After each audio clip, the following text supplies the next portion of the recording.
नमस्कार, आप देख रहे हैं जनचेतना न्यूज और जनचेतना न्यूज में मैं संपादक सचिन बोपचे आप सभी का स्वागत करता हूं।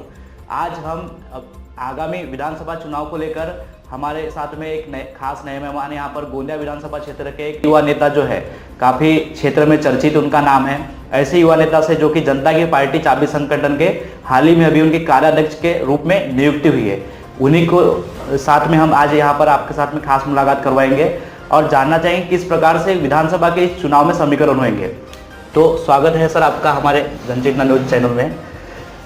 तो जिस प्रकार से अभी चुनाव की रणनीतियां बन रही है, विधानसभा के चुनाव आगामी 2 से 3 महीने के अंदर में लगने वाले हैं, तो क्या परिस्थितियां इस चुनाव में होंगी?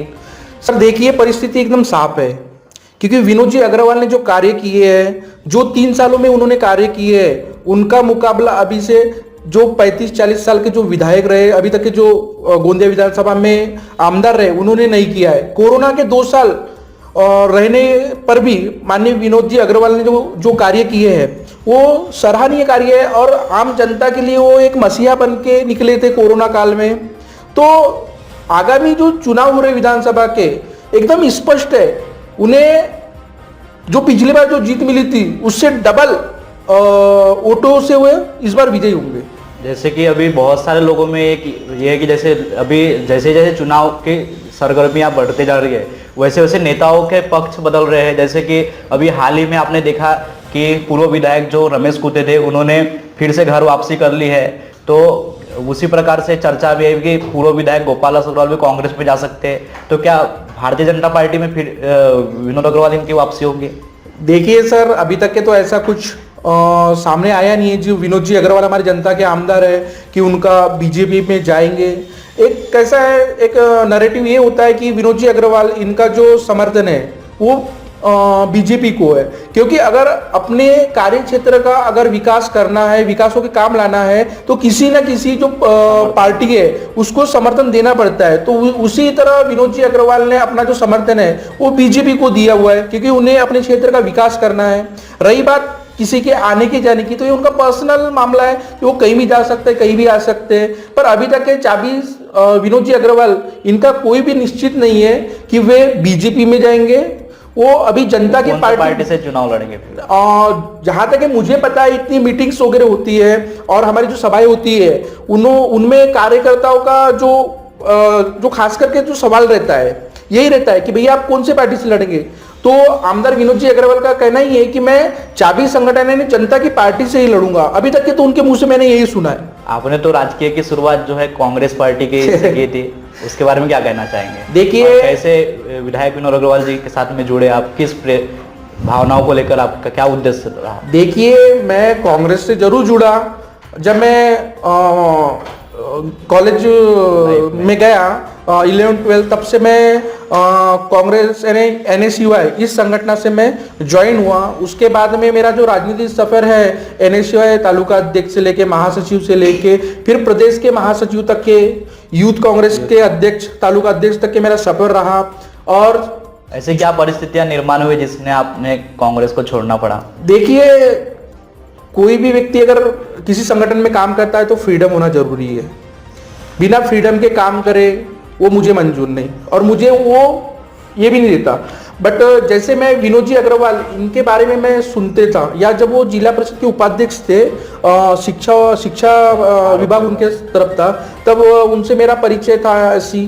तो मैं उनके बारे में जैसे कार्यकर्ताओं से सुनते था, जैसे अपने कार्यकर्ता रहते हैं गांव-गांव में, उनसे सुनते थे इनका जो विचार है, बहुत ही दूरदृष्टि वाले नेता है, जिन्हें प्रशासन का नॉलेज है, लोगों की मदद करते हैं और क्या बोलते हैं, अपना लोगों से जुड़े रहते हैं, कार्यकर्ताओं का ध्यान रखते हैं। जब आपने उनका साथ लिया तब तो भारतीय जनता पार्टी में थे? जी, मैं चाबी संगठन में तो उनके साथ में, जब उनको भारतीय जनता पार्टी की टिकट नहीं मिली तब मैं उनके साथ में ज्वाइन हुआ। भारतीय जनता पार्टी को देखकर उनके साथ में जुड़े थे या उनके विचारों को? भारतीय जनता पार्टी तो ठीक है, बट मैं उनकी विचारधाराओं के साथ में उनके साथ में जुड़ा था। और रही बात विनोद जी अग्रवाल के विचारों से मैं प्रेरित था, उनके कामों से प्रेरित था। जो उनका मान सम्मान जो कार्यकर्ताओं को मिलता है, जनता को मिलता है, जिस प्रकार से वो जनता की सेवा करते हैं, चाहे वो क्या बोलते आरोग्य के विषय में हो या किसी भी प्रकार की जो अड़थड़ा या अड़चने आती है कार्यकर्ताओं को या आम जनता को, एक खासियत उनकी है कि विनोद जी अग्रवाल ये किसी भी क्या बोलते हैं पार्टीवाद की राजनीति नहीं करते। अगर कोई भी पार्टी का व्यक्ति हो, कोई भी व्यक्ति हो, व्यक्ति विशेष, अरे व्यक्ति विशेष देखते नहीं हो, सभी की मदद करते हैं। जैसे अभी जनता में काफी जैसे प्रश्न निर्माण हो रहे हैं, जैसे बहुत सारे लोग विकास को लेकर भी जैसे विकास के रूप में जो उन्होंने कार्य किए उसके बारे में क्या बताना चाहेंगे? सर आप रिपोर्टर है, आप जाके देख लीजिए गोंदिया विधानसभा में क्या काम हुए, क्या काम नहीं हुए। जो 3 साल में काम हुए वो भी थोड़ी देर पहले ही बोला आपको मैं, पूरे 40 साल में काम नहीं हुए होंगे। ऐसे उन्होंने कौन से ऐतिहासिक काम किए क्षेत्र में?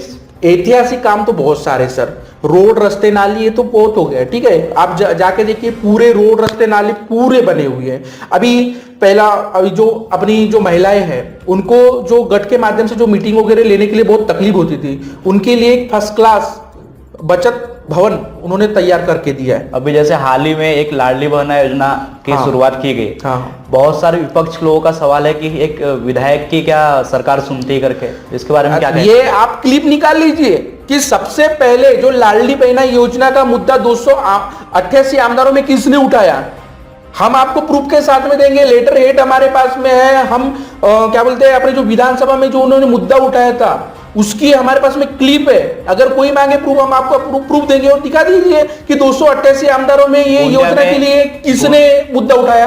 गोंदिया में इन दिनों बहुत सारा जैसी चीज दिख रही है कि श्रेय लेने की राजनीति को काफी बढ़ावा मिल रहा है, उसको लेकर क्या कहना चाहेंगे? श्रेय लेने की राजनीति सर जनता समझती है, जनता कोई असमझ नहीं है, जनता को सब पता रहता है। आजकल सोशल मीडिया का जमाना है, फेसबुक, व्हाट्सएप, ये सभी हुआ, सबको पता है कि जनता के आमदन ने क्या काम किए, क्या नहीं किए। लाडली बहना की किसने शुरुआत किया, कृषि गोडाउनों की किसने शुरुआत किया, महिला बचत की किसने शुरुआत किया। जैसे भी माने तो बहुत सारे नेता जो है अभी राजनीतिक पार्टी में, जैसे 2 गठबंधन में महाराष्ट्र में राजनीति सियासी तौर पे चल रही है। एक गठबंधन माने तो एक महायुति जिसमें राष्ट्रवादी अजित पवार है, दूसरी पार्टी माने तो शिवसेना शिंदे गुट है, और तीसरी बड़ा दल बोले तो भारतीय जनता पार्टी। बिल्कुल उसी प्रकार विकास आघाड़ी जो है उसमें 2 प्रकार के उसमें भी 3 पार्टियां है, एक राष्ट्रवादी शरद पवार गट, शिवसेना उद्धव पवार गट, और दूसरा कांग्रेस पार्टी। अब कार्यकर्ताओं में जैसे इस प्रकार से है कि जैसे बहुत सारे लोग मैदान में हैं। अब मानना ये होगा कि गोंदिया विधानसभा में जैसे किस प्रकार से समीकरण होंगे, इसके बारे में क्या बताना है? सर मैं आपको स्टार्टिंग में बोला कि साफ है, एकदम क्लियर है, क्योंकि विनोद जी अग्रवाल विजन के साथ में उतरे थे। उन्होंने जो विजन देखा था वो पूर्ण करके दिखाया 3 सालों में।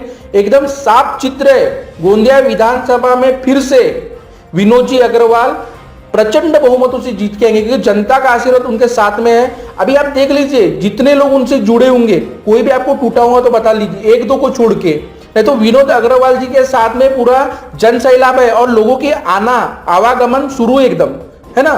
कितने कार्यकर्ता प्रवेश करते हैं, आप भी रिपोर्टर, आप भी न्यूज लगाते हो, रोज के कार्यकर्ता रिपोर्ट लगा। अभी तो 2 महीने इलेक्शन को, 2 से 3 महीने। अभी देखना जो आने का जो है इनकमिंग अभी बहुत बढ़ेगा धीरे धीरे, क्योंकि उनके चाहने वाले बहुत लोग हैं और उनकी दीवानगी लोगों में बहुत है, क्योंकि वो जनता एक सामान्य व्यक्ति की तरह रहते हैं। सवाल जैसे करते हैं कि इस बार उन्होंने जैसे एक सर्वसामान्य व्यक्ति को छोड़ के दूसरे ओबीसी का भी एक बहुत बड़ा मुद्दा चल रहा है। सर आपने इससे पहले देखा होगा, अगर ओबीसी का मुद्दा एक जनरल कैटेगरी से आने वाले आमदार विनोद जी अग्रवाल, ओबीसी का सर्व मुद्दा जो है विधानसभा में सबसे ज्यादा उठाया हुआ किसी ने तो विनोद जी अग्रवाल विधानसभा में उठाया उन्होंने मुद्दा। आपको क्लिप चाहिए तो वो भी क्लिप दे देंगे हम।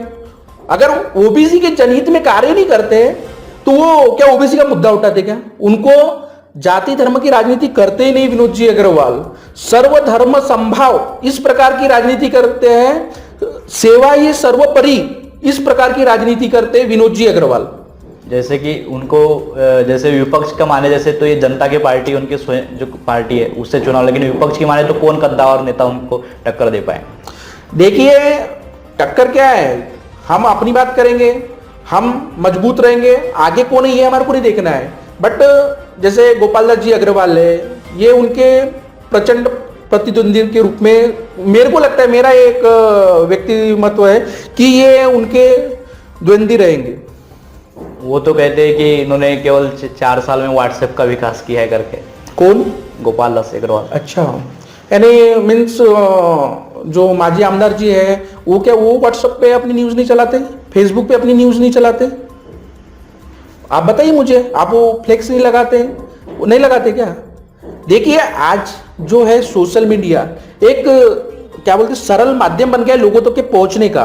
तो कोई भी राजनेता हो, वो सोशल मीडिया के माध्यम से तो अपना प्रचार प्रसार करेगा ही ना, जनता के द्वारा पहुंच। आज सभी के पास एंड्रॉइड मोबाइल है सर, तो क्या है, ये एक सरल माध्यम बन गया है। तो मैं भी अगर हूँगा तो बहुत सारे लोग, मैं जिनसे मिला भी नहीं, मेरे को पहचानते, तो सोशल मीडिया के माध्यम से ही पहचानते। आपको भी बहुत सारे ऐसे लोग हैं जो नहीं पहचानते, पर सोशल मीडिया पे आपके फ्रेंड, फेसबुक पे फ्रेंड होंगे, तो उसके माध्यम से आपको पहचानते होंगे। तो ये सबका नजरिया अलग अलग है। विकास होगा, उसके कार्य लोगों तक के पहुंचाना है, अपने को बताना है कि हमने ये विकास किया, तो सोशल मीडिया उसके लिए बहुत अच्छा माध्यम है। तो वही हम जो विकास के कार्य जो किए हैं वो सोशल मीडिया के माध्यम से, व्हाट्सएप फेसबुक के माध्यम से जनता तक के पहुंचाते हैं।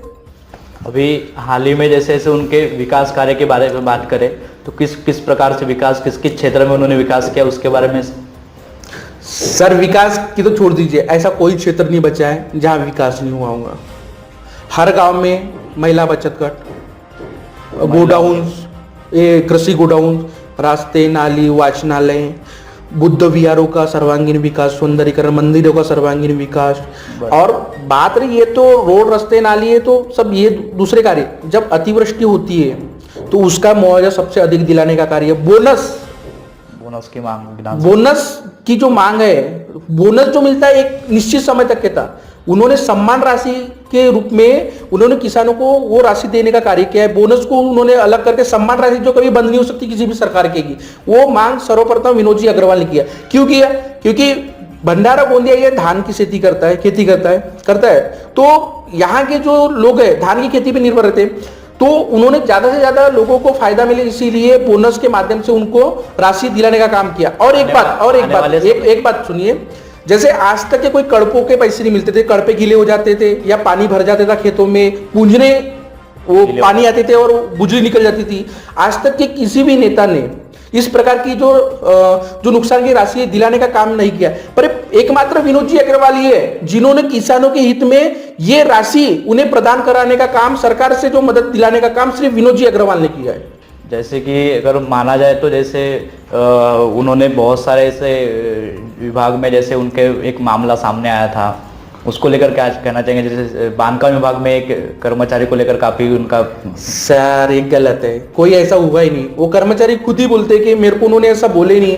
क्या है, लोगों का है, कुछ भी नैरेटिव फैलाते रहते। आजकल तो टेक्नोलॉजी इतनी बढ़ गई सर कि कुछ भी किसी का चेहरा लगा के कुछ भी दिखा दे, किसी की आवाज बना के कुछ भी कर, ऐसा कुछ हुआ ही नहीं सर, पहली बात। और वो अधिकारी ने खुद कबूल किया, मेरे को ऐसा विनोद भैया ने बोले ही नहीं। आने वाले चुनाव में उसके किस विजन के साथ में चुनाव मैदान में होंगे? जैसे युवाओं की बात करें तो गोंदिया विधानसभा क्षेत्र जो है, यहाँ पर MIDC एरिया है, तो क्या रोजगार के नए अवसर प्रदान होंगे? बिल्कुल बिल्कुल, रोजगार का विषय तो एक बहुत बड़ा विषय है और आपने अच्छा सवाल किया।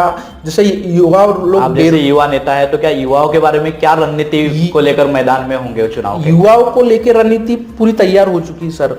हर क्षेत्र में अभी तो 8 वाचनालय, जो हाईटेक वाचनालय है, वो उसका निर्माण विनोद जी अग्रवाल कर रहे हैं। हर क्षेत्र में, हर जो जिला परिषद क्षेत्र है, जो बीच गांव सेंटर कहता है, हमारा दासगांव है, वो सेंटर पर जाता है, काटी सेंटर पर जाता है, रावणवाड़ी सेंटर पर जाता है, कामटा सेंटर पर, इस जगहों में उन्होंने ऐसे हाईटेक वाचनालय का काम मंजूर करवाया जो अभी इलेक्शन के पहले शुरू हो जाएंगे, जिसमें कंप्यूटर से लेके तो पूरी लाइब्रेरी उसमें रहेंगी, आधुनिक तंत्र ज्ञान पूरा रहेगा, फैन से लेके कूलर से लेके सभी फ्री ऑफ कास्ट, है ना। जो क्या बोलते हैं, विद्यार्थी को जो यूपीएससी की तैयारी करता है, जो पुलिस भर्ती करता है, स्पर्धा परीक्षा की तैयारी करता है, उनके लिए माननीय आमदार विनोद जी अग्रवाल, इनका ये विजन है कि मेरे क्षेत्र से ज्यादा लोग स्टडी करके, पढ़ाई करके, उनको उच्च शिक्षित हो, उनको अच्छी नौकरियां मिले, ये उनका मेन विजन है। तो जिस प्रकार से आपने बताया कि उन्होंने पिछले चुनाव में काम किया, लेकिन माना जाए तो उनका समर्थन जो किस पार्टी को रहेगा इस बार? सर आपको मैंने अभी थोड़ी देर पहले ही बोला, अपने क्षेत्र का सर्वांगीण विकास करना है, ज्यादा से ज्यादा विकास करना है, ज्यादा से ज्यादा काम लाना है, तो किसी ना किसी पार्टी को समर्थन देना ही पड़ता है जो सत्ता में रहती है। जैसे कि आपने देखा कि लोकसभा के चुनाव हाल ही में संपन्न हुए, जिसमें गोंदिया विधानसभा में भारतीय जनता पार्टी को 35,000 वोटों की बढ़त मिली। 35,000 वोटों की बढ़त मिली, इसमें काफी नेताओं ने श्रेय लिया और कहा तो उसमें आप क्या मानते हैं कि किसके वजह से ये बढ़त प्राप्त हुई? सर स्वाभाविक सी बात है, विनोद जी अग्रवाल, आपने देखा देवेंद्र जी आए थे टीबी टोली ग्राउंड में, है ना, कितनी भीड़ थी, कम से कम 30,000 लोग वहां उपस्थित थे। अगर विनोद जी अग्रवाल जनता के आमदार, अगर, क्योंकि विनोद जी अग्रवाल का महायुति के साथ में गठबंधन है, जनता की पार्टी का महायुति के साथ में गठबंधन है, इसीलिए उन्होंने वो गठबंधन क्या लोग विधानसभा में भी नहीं, मैं बताना चाहता हूं आपको, पहले मेरी बात सुन लीजिए। अगर देवेंद्र जी की जो सभा अगर विनोद जी नहीं लेते तो ये आज जो 30-35 हजार रुपए की जो लीड है ना, वो मिलती ही नहीं। आपने देखा जेपी नड्डा है, क्या भीड़ थी, जेपी नड्डा जी जो राष्ट्रीय अध्यक्ष भाजपा के, क्या भीड़ थी।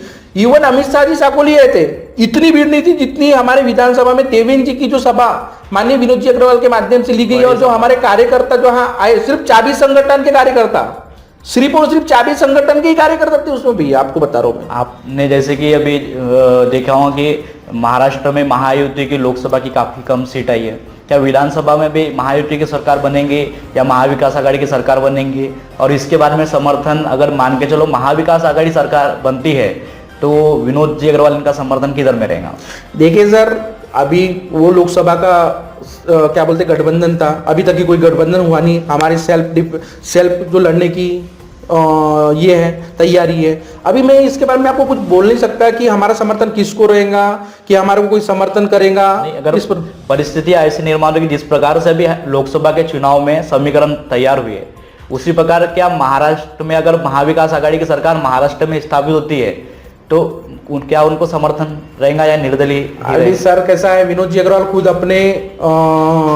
अपने से खुद निर्णय लेते, जो कोर कमेटी रहती है, जो हमारे नेतागण है, जो हमारे कार्यकर्ता है, उनसे पूछ के किसी न किसी प्रकार का डिसीजन लेते हैं। तो ये बात का विषय है, विनोद जी अग्रवाल इस पे डिस्कशन करेंगे सभी कार्यकर्ताओं से, जो हमारे मेन मंत्री महामंत्री है, प्रमुख कार्यकर्ता है, उनसे पूछेंगे। सभी छोटे मोटे कार्यकर्ता सभी से पूछते, कोई चाबी संगठन में छोटा मोटा कार्यकर्ता सब समान है भी, आपको बता रहा हूं मैं, किसी भी प्रकार का इसमें भेदभाव होता नहीं, सभी को वही मान सम्मान मिलता है। कोई बड़े पद पे भी हो उसको वही मान सम्मान मिलेगा, और एकदम छोटा कार्यकर्ता भी होगा गांव का, उसको भी वही मान सम्मान मिलता है।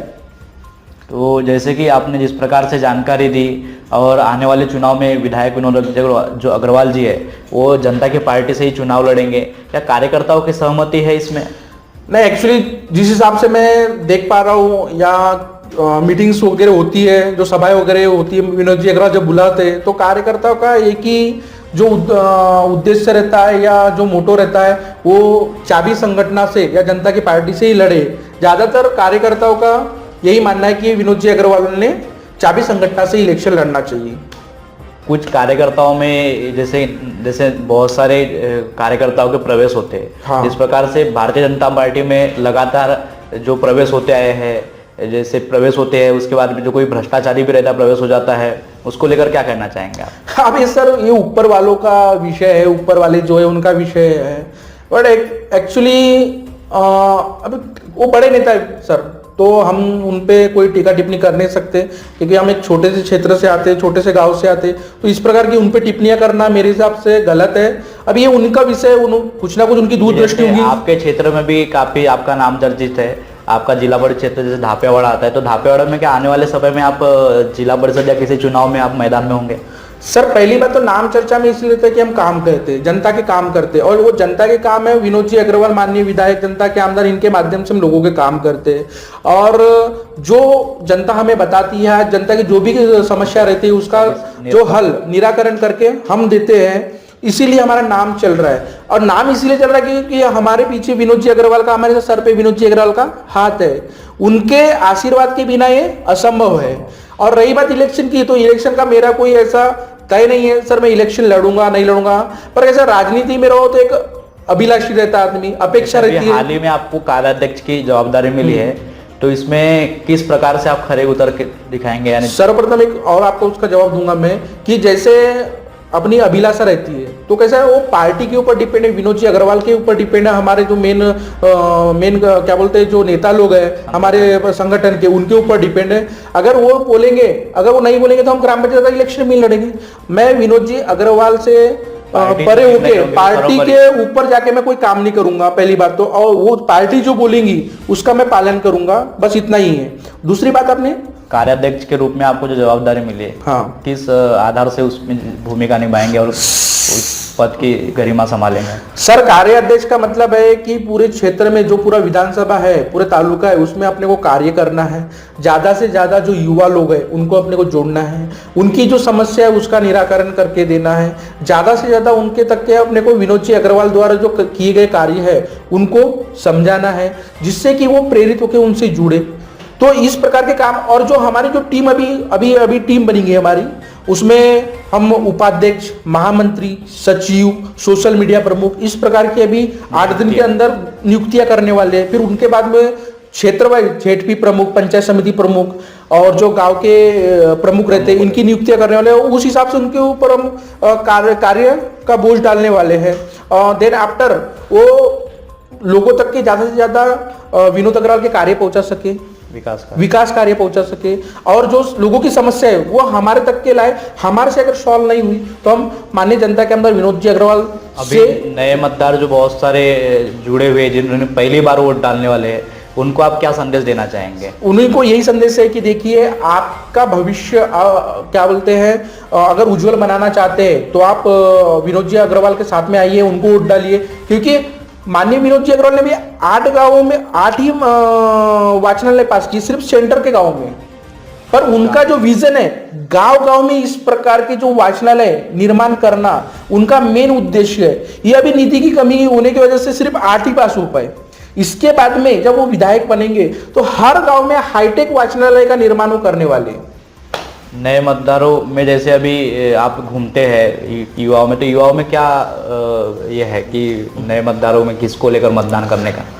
नए जो युवा है, पढ़े लिखे समझदार है, उनको पता है कि कौन कार्य कर सकता है, कौन कार्य कर रहा है, जनता की भलाई कौन सोचता है। एक बुजुर्ग और युवा में फर्क होता है, वो आगे की सोचता है। तो युवाओं में ज्यादातर प्रभाव विनोद जी अग्रवाल का है। जैसे ओबीसी वर्ग इस हमारे गोंदिया विधानसभा में काफी पैमाने पर है, तो क्या जातिगत का समीकरण इसमें विधानसभा में होगा? जातिगत समीकरण क्या है सर? जातिगत समीकरण आप 3 महीने 6 महीने पहले आके विधानसभा लड़ेंगे, इस प्रकार की तैयारी कर रहे हैं। अभी तक क्या सोए थे क्या आप? कंटिन्यू काम करना पड़ता है, 5 साल पूरे लगे रहना पड़ता है, जनता की सेवा करना पड़ता है। जब आए इलेक्शन, मैं ओबीसी, जाति पाति की राजनीति करते हो आप, पुआर, ये वो, ये गलत है सर। पहली बात, आपने पहले से जनता से जुड़े रह के जनता के काम करना चाहिए। देन आफ्टर उसके बाद में आपने बोलना चाहिए कि मैं विधानसभा का उम्मीदवार का हकदार हूं, मुझे पार्टी ने टिकट देना चाहिए या समाज ने मुझे साथ देना चाहिए। हम कब आते हैं? जब इलेक्शन आता है उसके 2 महीने 3 महीने पहले आते हैं। अगर जैसे कि अदर पार्टी में अगर जैसे पुवार समाज का उम्मीदवार, जैसे पुवार समाज भी बहुत बड़े पैमाने पर है, पुवार समाज का उम्मीदवार अगर रहता है तो क्या इसमें समीकरण बदलेंगे? नहीं सर, कोई समीकरण नहीं बैठता, कोई समीकरण बैठता नहीं। जो आजकल की जनता बहुत ही समझदार है, ज्यादा सोचने वाली है, उनको पता है कि जनता के काम कौन कर सकता है, माननीय विनोद जी अग्रवाल। तो कोई भी समीकरण बैठता नहीं, पहली बात। और जाति पाति का राजनीति तो करना ही नहीं चाहिए किसी ने। जैसे अभी आप युवाओं के कार्याध्यक्ष अभी नियुक्त किए गए, तो युवाओं को क्या संदेश देना चाहेंगे आप? राजनीति में उन्होंने आना चाहिए या अपने ही जिसमें रुचि उसमें भविष्य बनाना चाहिए?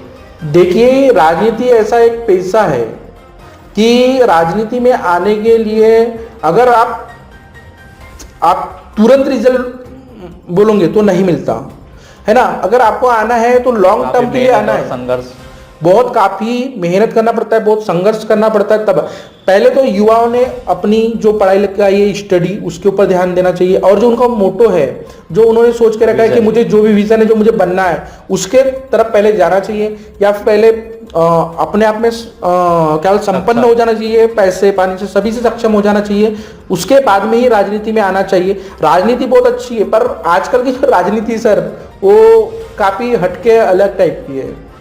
तो जैसे कि अभी आपने देखा कि हमारे साथ में गोंदिया विधानसभा क्षेत्र से जो नए नियुक्त अभी कार्याध्यक्ष हुए विक्की बघेले, वो हमारे साथ में थे और उनके साथ हमने चर्चा की। उन्होंने सारी जो जानकारी है एक संक्षिप्त रूप में, विस्तृत रूप में हमें गोंदिया विधानसभा के बारे में दी है। और इसी प्रकार से आने वाले समय में हमारे इस जनचेतना लाइव के एक चर्चा आपके साथ इस एपिसोड में बहुत सारे मेहमान आपके साथ में जुड़े रहेंगे। तब तक के बने रहिए, हमारे जनचेतना न्यूज को लाइक करें, शेयर करें, सब्सक्राइब करें। धन्यवाद।